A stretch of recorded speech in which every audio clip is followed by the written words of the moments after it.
संगमनेर आगाराला 15 नवीन ST buses, आमदार अमोलभाऊ खताळ पाटील यांच्या हस्ते लोकार्पण. संगमनेर विधानसभा मतदारसंघाचे आमदार अमोल खताळ पाटील यांच्या हस्ते संगमनेर एसटी आगारासाठी नव्याने उपलब्ध झालेल्या एकूण 15 एसटी बसेसचे लोकार्पण उत्साहात करण्यात आले. यावेळी आमदार खताळ यांनी स्वतः नवीन बसचे स्टेअरिंग हाती घेत बस चालवून शुभारंभ केला आणि उपस्थितांमध्ये विशेष आकर्षण ठरले.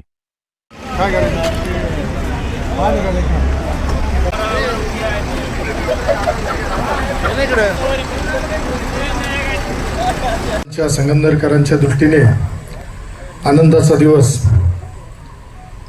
कारण संगमनेर तालुक्यातील शहरातील हजारो विद्यार्थ्यांचा, आमच्या लाडक्या बहिणींचा, लाडक्या भावांचा, लाडक्या शेतकऱ्यांचा दैनंदिन संपर्क हा नेहमी या महाराष्ट्र राज्य परिवहन मंडळाशी म्हणजे आपल्या लालबरीशी येत असतो. आज आपल्या संगमनेर येथे 5 बसेस नवीन आल्या. त्याचा कार्यक्रम जो संपन्न होत आहे त्यासाठी उपस्थित असलेले भारतीय जनता पार्टीचे ज्येष्ठ नेते दादाभाऊ गुंजाळ, तालुक्याचे अध्यक्ष गुलाबराव भोसले, विनोद सूर्यवंशी, साक्षीताई सूर्यवंशी, नावं भरपूर आले त्याच्यामध्ये वाचणं, कैलास कासार असेल, रणजित डेरंगे, शैलेंद्र चौक, संजयजी क्षत्रिय, ज्यांनी आता त्यांचा खरा क्षत्रिय नावाप्रमाणे धर्म जरा सुरू केला आहे. सगळेच आता मान्यवर आहेत, सगळेच रामभाऊ जाजू आहेत, सगळ्यांचा नामोल्लेख होणं शक्य नाही, त्यामुळं सर्वांची दिलगिरी व्यक्त करतो. कार्यक्रमाला उशीर झाला. आज धांदरपळे येथे काल्याच्या कीर्तनाची सांगता होती.